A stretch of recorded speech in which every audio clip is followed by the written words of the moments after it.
أيام الفراعنة في التاريخ كان في قبيلة اسمها قبيلة المدجاي. معنى كلمة المدجاي أصل الاسم منسوب لمنطقة اسمها مدة في النوبة في شمال السودان حاليا.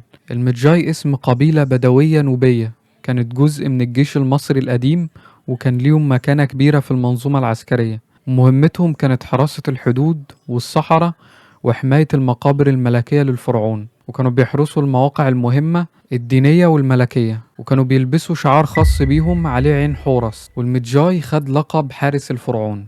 في لعبة Assassin's Creed Origins المشهورة اللي نزلت سنة 2018 خدوا الفكرة التاريخية دي وطبقوها في القصة.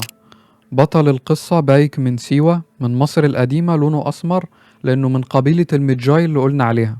والميزة في الجزء ده من لعبة Assassin's Creed إن بطل القصة طالع بطل مثالي، هدفه نبيل، مش مجرم ولا قاتل مأجور زي ما بيتصدر في ألعاب كتير.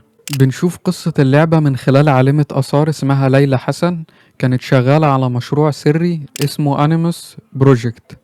هو جهاز بيسمح للشخص يدخل جوه ذكريات أشخاص من الماضي من خلال الدي ان ايه، أو بتنقل وعي وذاكرة الشخصية لوعيها. فبتلاقي مقبرة بايك ومراته آية من العصر الفرعوني، وبتستخدم الجهاز ده علشان تعيش ذكريات بايك وتشوف اللي حصل فعليا أيام الفراعنة.